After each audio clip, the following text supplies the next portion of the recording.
Now, since it seems your good nature depends on this play being pleasing to you, if you keep quiet, still, and off your cell phones, we'll tell you all about a recent event that happened in this city.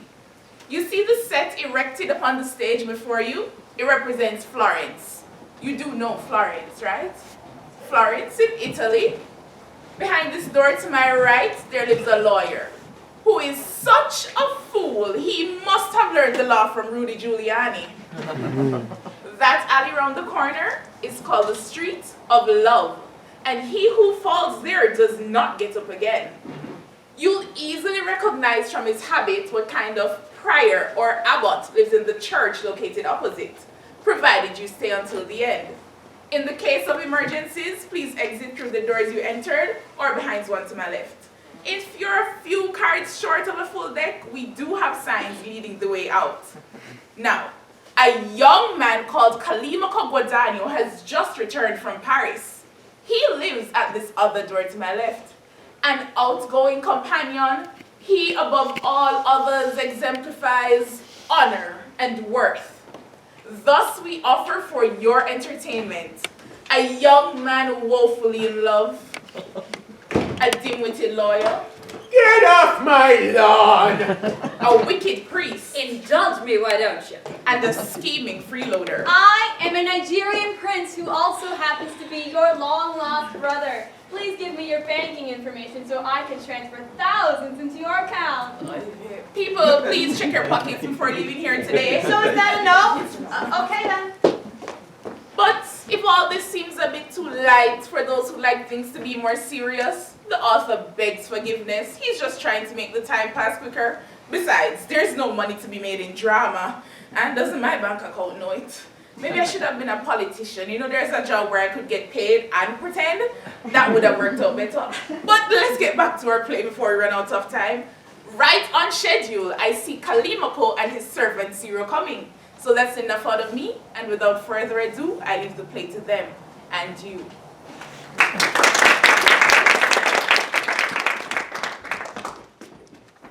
Ciro, come back, I need you. I'm right here. I know you're probably wondering why I left Paris so suddenly, and now spent a whole month here without doing anything. The thought has crossed my mind. If I haven't told you before, it's not because I didn't trust you, but I find the best way to keep a secret is to not tell it until you have to. Now I need your help, so I'm going to tell you everything. Well, as your servant, it's not my business to interfere with your business, so Now you've heard me tell this 1,000 times before, so it won't matter if you hear it 1,001. How my parents died when I was 10. And my guardian sent me to Paris for my education. Aww. Aww. And after 10 years there, the French King Charles invaded Italy and laid waste to the land. So it seems safer to make a living there and not come home. So you told me 1,000 times before. I sold all my possessions here except my house and lived happily in Paris for another 10 years. Nothing new there. I divided my time between study, business, and pleasure, making sure that they did not interfere with each other. In this way, I lived in peace, friend to rich and poor, native and foreigner, merchant and gentleman. You're right. I've heard this before. But fortune, thinking I was having too good a time, sent Camillo Calfucci to Paris. Oh, I'm beginning to see what the problem is. He, like other Florentines, often had dinner at my house. One night we got into an argument about which country, Italy or France, had the most beautiful women. He told us about Madonna Lucrezia, the wife of Signore Nietzsche Calfucci, and praised her grace and beauty so highly that we were all left speechless. And I was left with only one thought, to come here at all costs and see for myself. And what I found here is this. Her beauty outshines all the words he spoke of her, and I will not find peace until I'm with her. If you had told me this in Paris, I could have given you some good advice, but it's too late for that now. I don't need your advice, but your help when the time comes. Well, all you have to do is say the word. But is there any hope? Practically none. She is completely virtuous and won't have anything to do with love or scandal. Plus, she has a rich husband who allows himself to be controlled by her, and while he's older than her, he's not quite ready for the scrap heap. There's no chance of meeting her at a party or out in public because she has no friends or relatives to chaperone her. No workmen are allowed inside the house, and the servants are so in fear of her virtue that there's no chance of bribing them. Have you come up with a plan? Nothing is so desperate that there's no hope. No matter how small or fragile it is, a man's desire to succeed will blind him to failure. Okay then, what gives you hope? 2 things, Ciro. First, her husband, Signore Nietzsche, who is the most stupid, foolish man in Florence despite his law degree. Second, both Nietzsche and Lucrezia want children, but in 6 years of marriage, they've yet to produce an heir. And I forgot there's also a third reason. Lucrezia's mother, Sostrata, loved to party when she was younger. But now that she's rich, I'm not sure how to use her. Have you tried anything yet? Yes, but nothing much. What would that be? You know Ligurio, who often dines with us? He used to be a matchmaker, but now he sponges off others. But he is good company, and Nietzsche likes having him around. And although he never eats with him, he does give him a little spending money. Well, I've gotten pretty friendly with Ligurio. I've told him all about Lucrezia, and he's agreed to help in any way he can. Be careful. Remember, a freeloader's #1 job is looking out for #1. I know, but he knows I'll pay him well if he succeeds. And even if he doesn't, he'll still get a free meal out of it because I hate eating alone. And what has he promised to do so far? He's promised to persuade Nietzsche to take Lucrezia to a spa. And what good does that do for you? What good? People go there to relax and have a good time. It might open her up a little bit. Besides, I'll be there at the same time and make sure we meet and become friendly with both her and her husband. It's a start, and who knows, one thing may lead to another, only time will tell. It's not bad. It might work. Ligurio told me he would speak to him this morning and let me know how it goes. Speak of the devil, here he comes with Signore Nietzsche now. Ooh, I'll keep out of sight until he gets rid of him. In the meantime, carry on with what you were doing. If you need anything else, I'll let you know. Ciao for now. I think you've given me good advice. And I talked it over with my wife last night. She said she'd give me an answer today. But to tell you the truth, I'm not too excited about going. Why not? I'm not much of a traveler, especially me when it means packing up the wife, the servants, and the baggage, and dragging them all over God's creation. I'd rather stay home, thank you very much. And plus, I spoke to several doctors yesterday. One said go to San Filippo, another to Paretta, and yet another to Villa. They're all a bunch of quacks, if you ask me. They couldn't tell your ass from a hole in the wall. I suppose you're just not used to letting the dome of Santa Maria del Fiore out of your sight. You're wrong. When I was younger, I went all over the place. They never held a fair in Prado I didn't go to. I've been to every castle in these parts. I've even been to Pisa and Livorno. What do you say about that? So you've seen the Tower of Pisa? You mean the leaning Tower of Pisa? It's leaning? Oh, you millennials, learning something new every day. Okay, boomer. And you must have seen the sea at Livorno. Of course. How much bigger is it than our River Arno? Then the Arno, oh, it's 4, maybe 6, possibly 7 times bigger. It's just water as far as the eye can see. Well, since you've pissed in every outhouse from here to Pisa, I have. I don't see why you're making such fuss over a simple trip to the spa. Simple? You think it's simple to pack up and move an entire house? You talk like a child. No, but I'm so desperate to have children, I'm willing to do almost anything. So I want you to talk to these quacks. Find out the best spot to go to. In the meantime, I'll go home and talk to the wife. You can meet me thereafter. Later then. If there is a more foolish man in the world, I haven't met him. If he had 2 brains, he'd be twice as stupid. But fortune has been good to him. He's rich. He has a wife who's not only beautiful, but fit to rule as queen. You know the saying, opposites attract? Well, how many times do you see a decent man who ends up with a shrew? Or an intelligent woman who ends up with an idiot? Well, here's positive proof of that. But Nietzsche's stupidity will work well for Callimaco. So, there's hope for him. Ah, here he comes.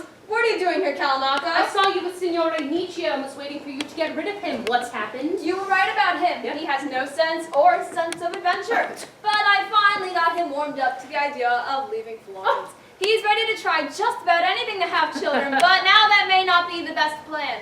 Why? Because all types of people go to these resorts, and it could happen that there might be men there who are just as attracted to her as you. Men even richer and handsomer than you. She might well fall for one of them. Or even worse, all the attention might turn her off and she locks her chastity box. No. So either way, all our work comes to nothing. Oh, you're right, but what can I do? I have to try something. I can't eat, I can't sleep, or enjoy anything. If I could, then I could be patient and wait for the right time and plan. But if there's no hope, there's no will to live. I'm ready to try anything, no matter how crazy, illegal, or violent. Don't say that! Calm down! The only way I can keep calm is by thinking such crazy thoughts. Either we go with the spa plan, or we come up with something else just to give me some hope. Okay, then count on me! Okay, I will, but I know you make your living by conning people, but I don't think you'll con me because if I found out, I'd do everything to get even with you, and you won't get paid. Oh, you can trust me, because even if I don't get paid, and by the way, I very much want to get paid, I'm so much a part of this scheme that I want it almost as much as you. But let's move on. Nietzsche has asked me to find the best spa. This is what I want you to do. Tell him you've studied medicine and practiced in Paris. He'll have no trouble believing you because he's a moron and you're educated. He's a fucking idiot. Yeah, just throw in a few Latin phrases into the conversation. That will impress him. What good will that do? It will get him to choose a spa that we recommend while I try another plan that will be quicker, easier, and more certain of success than a trip to the spa. What are you saying? What I'm saying is that if you trust me and have courage, what you want will be done tomorrow. And even if Nietzsche was clever enough, and believe me, he isn't, to tell whether or not you're a real doctor, he won't have time to foil my scheme.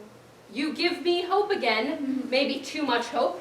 But how are you going to do it? You'll find out when the time comes. We don't have much time for action, let alone talk. Now, go home and wait for me there. I will find our legal beagle Nietzsche and take him to you. Then, just play along with everything I say and do. All right, I'll do it, but I'm afraid the hope you've given me will go up in smoke.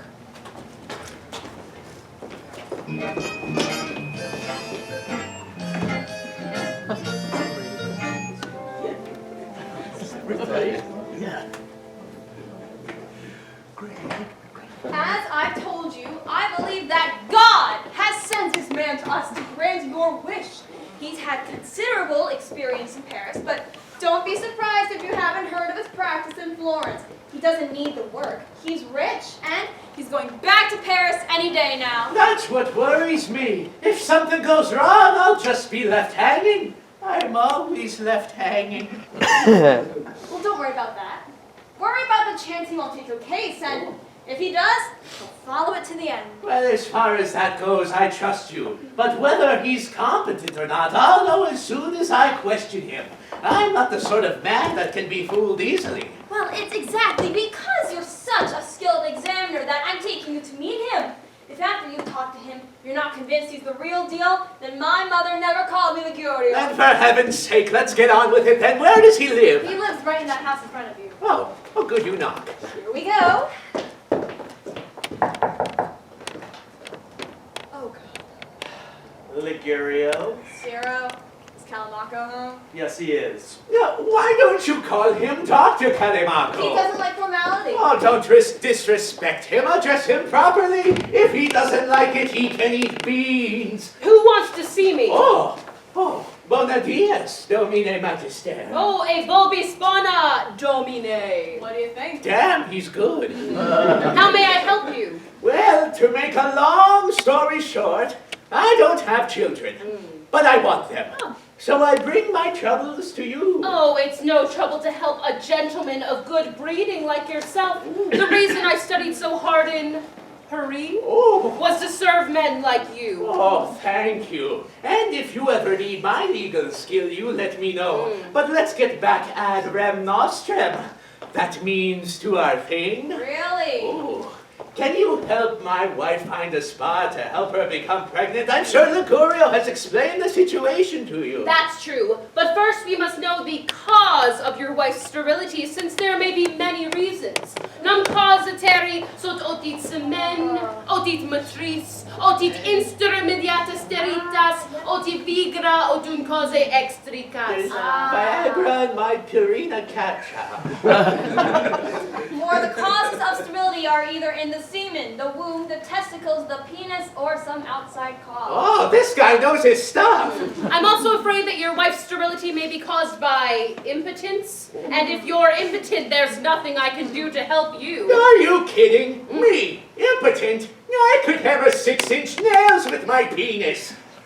Ah, if that's true, then we shall find a cure for her sterility, of course. Can we find another way besides a trip to the spa? It's inconvenient for me, and my wife doesn't want to leave Florence. Yes, there is another way! If I may speak for the doctor, Calamaco is sometimes too cautious. Didn't you tell me, doctor, that there is a potion that you can concoct that will guarantee pregnancy? Yes, I did, but I don't like to discuss it with people I don't know, lest they think I'm a quack. Oh, no, don't worry about me. I've heard enough to convince me you know what you're talking about. You'll need a urine specimen from his wife, won't you? Of course, that goes almost without saying. Call Ciro and tell him to go up Nietzsche to get the specimen. We'll wait for him here. Ciro, go with Signore Nietzsche, and if it pleases you, come back as soon as possible, and we'll get started on your little problem. If it pleases me, I'll be back in a flash. Why, I have more confidence in you than a mother has in her unvaccinated child. Okay. Hello.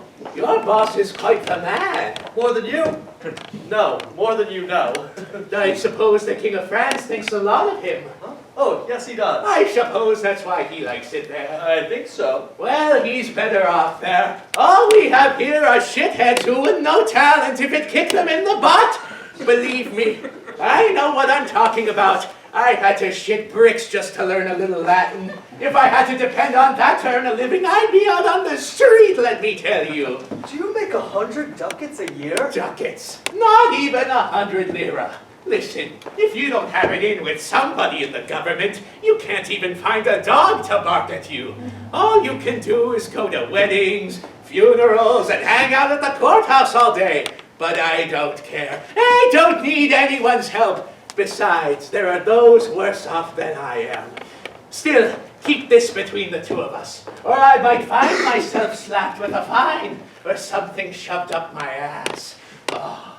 My lips are sealed. Now you wait here. I'll be right back. If all learned men were like him, we'd be burning rocks to keep warm. One thing I know for sure, that schemer Ligurio and my crazy boss are leading him into a trap. That's fine by me as long as we don't get caught. If we do, then as the saying goes, the shit hits the fan and our lives will be in danger.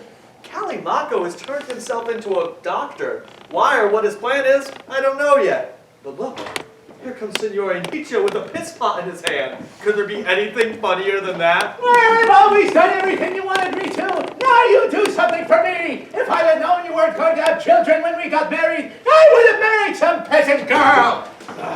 Here, Ciro, take this.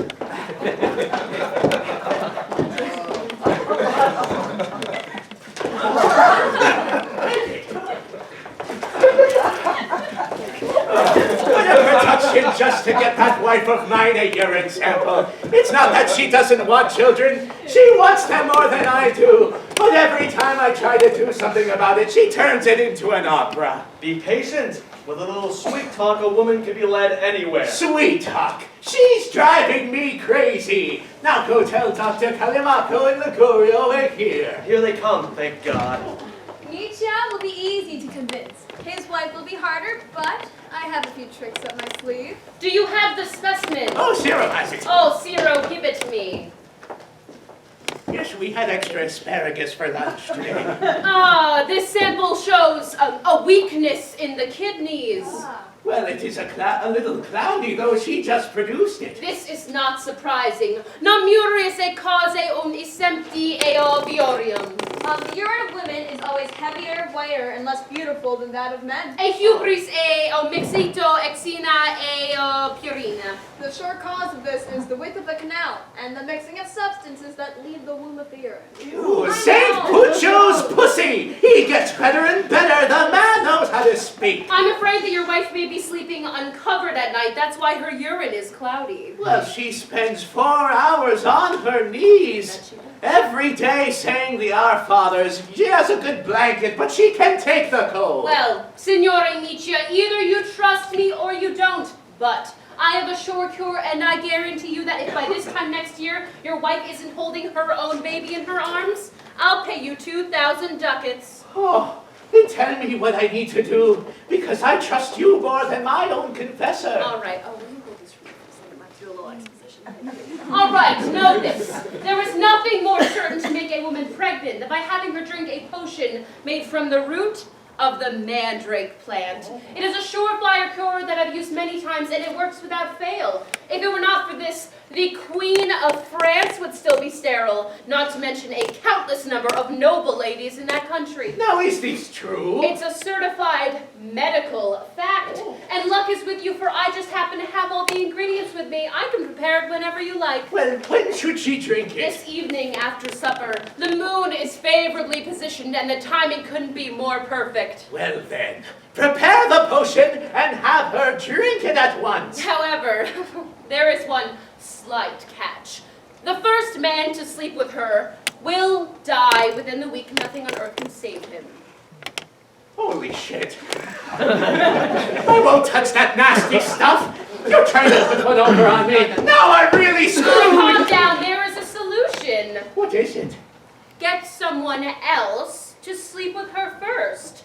He'll draw out the poison in the Mandrake potion, and then it will be safe for you. I won't do that. Why not? I won't turn myself into a cuckold. Signore Nietzsche, I thought you were smarter than that. Are you refusing to do what the King of France and all of French nobility has done? Well, who will I find crazy enough to do something like this? If I tell him he'll die, he'll refuse. And if we don't tell him, we'll all be breaking the law. And I'll end up with my neck in the noose. If that's all that worries you, let me take care of it. What will you do? I'll tell you. I'll give you the medicine. This evening after supper, have your wife drink it and send her to bed immediately. Then, you, Ligurio Ciro, and I will disguise ourselves and go looking around the new and old markets and around here for the first eligible young punk we see. We'll blindfold him and take him back to your house and bedroom in the dark. Then we'll put him into bed and tell him what to do. There won't be any problem there, believe me. And then we'll send him off before dawn. After your wife bathes, you may sleep with her safely. Huh? Well, if the King of France and the French nobility have done the same, then I will too. But nobody must say a thing about it. Who would tell? But there's still one problem. What's that? Convincing my wife to go along with it. I don't think she'll do it. That is the problem. But what kind of husband are you that you can't tell your wife what to do? I have a solution. What is it? Her confessor. And who's going to convince her confessor? You, me, and money. I'm afraid if I suggest it, she'll refuse. I have a solution for that too. What? Get her mother to take her. Oh, she trusts her mother. And her mother will see things our way. Trust me. Let's go. Time is getting short. Kalamaka, take a walk and have the potion ready at your house in a couple of hours. Signore Nietzsche and I will go and persuade her mother. I know her well. Then we'll go find the friar and let you know what happens. Great.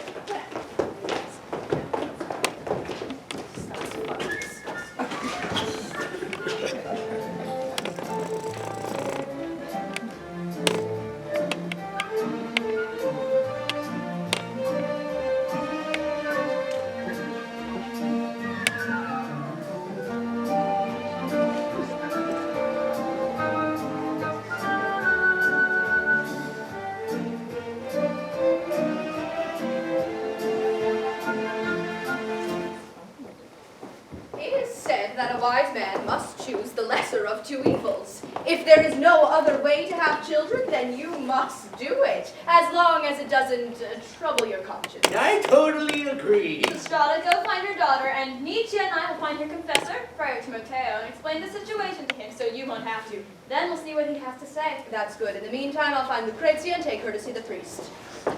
I'm sure you're surprised, Ligurio, at all the machinations we have to do in order to convince my wife. But believe me, you don't know the half of it. I guess it's because all women are naturally suspicious. Oh, it's not only that. She was the sweetest, most easygoing woman in the world. Until one day, one of the women in the village told her that if she went to see the first mass of the morning every day for 40 days straight, she would become pregnant. Well, she went for about 20 days or so until one of those horny priests started grabbing at her. Oh, it's a shame that those who are supposed to set a good example for the rest of us act like that, right? Dan, you're so right. Why, ever since then, she's been as jumpy as a rabbit. Suggest anything to her and she'll refuse. Well, I'm not surprised, but did she fulfill her vow? We got a dispensation. Good. Now I'm going to need 25 ducats to grease the friar so that he sees our situation in a favorable light. And we may have to fork over more to keep him happy. Of course. Anything to do this, but within reason, of course. Of course. These friars are clever and cunning because they know our sins as well as their own. If you don't know how to handle them, they can take advantage of you. So let me do the talking because despite your learning, you don't know how the real world operates. So don't say anything unless I give you a sign. He's such a blockhead, will ruin everything if he opens his mouth. No, what's the sign? Sign? I'll wink and bite my lip. What? I'll wink and bite my lip. I literally have no idea what she's doing. Let's try something else. How long has it been since you've spoken to this friar? Probably 10 years or so. Good. I'll tell him you've gone hard of hearing. Don't say anything unless we shout at you. Okay. And don't get upset if I say something that doesn't seem relevant. Trust me, I know what I'm doing. All right. Here comes the priest now talking to someone. Let's wait over there until he's finished with that. If you want to confess, I'm at your service. Not today, Vance. I have to meet a friend here soon. I just wanted to get a few things off my chest. By the way, have you said those masses for Our Lady? Yes, I have. Good. Now, take this florin. Say the Mass of the Dead every Monday for the next 2 months. For my late husband's soul. He was a real brute, but my flesh is weak and I can't help feeling all tingly when I think of him. Do you think he's in purgatory? Without a doubt. I'm not so sure. Do you remember what he did to me sometimes? How often I used to complain to you? I mean, I tried to keep away from his advances, but he was just so insistent. Oh, Lord! Well, have no fear. God's mercy is endless. As long as a person has the will to repent, he will have the time to do so. Well, do you think the Turks will invade Italy this year? They will if you don't say your prayers. God forbid! No. Lord, save us from those devils! All that impaling they do? It just makes me shudder! Thank you, Father. Good day. God keep you. Women are the most charitable creatures in the world, but they're also the most trouble. If you avoid them, you avoid the trouble, but also the benefit. So if you have to deal with them, you have both. I suppose it's as the saying goes, you can't have honey without the flies. What brings you here, my sons? Is that Signore Nietzsche? Long time no see. Speak louder, Father. He's gone so deaf he hardly hears anything. Good day, sir! Louder? Good day! Nice to see you, Father. What brings you here? Fine, thanks for asking. Speak to me, Father, because you'll create a public disturbance trying to get him to understand you. How can I help you? Signore Nietzsche and another man who I will tell you about later have several hundred ducats they would like to give to charity. Holy shit. That much. Father, forgive him. He can't hear, but he thinks that he does, and he's liable to say anything. That's okay! Continue. I have some of the money here with me, and Signore Nietzsche and his friend want you to be the one to distribute it. Oh, with pleasure. But before I give you the money, We must ask your help in an unusual problem concerning Signore Nietzsche and the honor of his entire family. Tell me, my son. I'm not sure if you know Camillo Calfucci, Signore Nietzsche's nephew. Oh, yes, I know him. Yes, he went to France about a year ago on some business, and because he's a widower, left his unmarried daughter in the care of a certain convent that I will not name. What happened? Well, what happened is that either through the carelessness of the nuns or the girl's foolishness, she is now 3 months pregnant. Ugh. If the matter is not handled with the utmost care, the nuns, the girl, Camillo, and the entire family will be disgraced. Signore Nietzsche is so worried about the shame of it all that he's vowed to give 300 ducats for the Lord's work if it can be kept secret. Oh, like hell! Please excuse me, Father. I'm just going to do it for like 2 seconds. Shut up! As I was saying, he wants to give the money directly to you, Father. It's a matter only you and the abbess can fix. How? Persuade the abbess to give her a potion that would cause her to miscarry. Oh. I will have to give this careful thought. Oh, what's to think? Just think of all the good that will come from this act. You'll be saving the reputations of the convent, the girl, her father, and all the family, including Signore Nietzsche. And you will have 300 ducats to do as many good works as you can. On the other hand, you're not harming anything but a bit of unfeeling, unborn flesh that might die anyway in 1,000 different ways. Is not the greater good more important than the lesser good? So be it in God's name. Let what you wish be done for God and charity. Tell me the name of the convent. Give me the potion. And if you want the money, so it can start doing some good. Now you sound like the priest I thought you were. Take this part of the money. So the name of the convent is... Hang on, there's a woman calling me. This won't take long. Stay with Signore Nietzsche. I'll be right back. How old Boy, is the am I girl? pissed! I said, Damn how him old to is the hell! girl? Dial Why? me steps in it! I might as well be talking to a wall.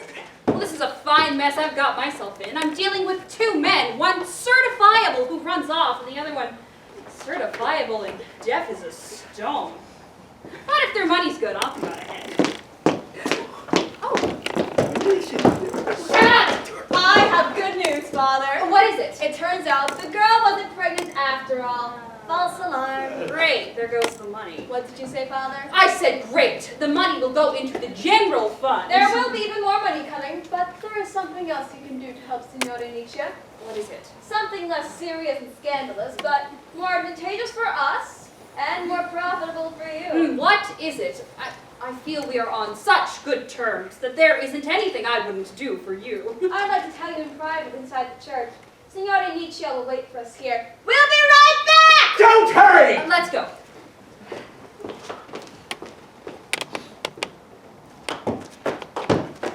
Tell me what just happened here. Am I dreaming? I'm not drunk, but I should be to put up with this crap. No, he says we're going to discuss my problem with the priest, and then he starts this cock and bull story about some pregnant girl at a nunnery. I'm supposed to pretend to be deaf, but there isn't enough cotton in my ears to plug out the nonsense he's spewing. Oh, for what reason, God only knows. Now I'm out 25 ducats, and we haven't even started on my problem yet. Then they just leave me here like a mouse in a trap. Oh, here they come. May they both step barefoot in warm horse shit if they haven't discussed my situation yet. Tell the women to come see me. I know exactly what to say.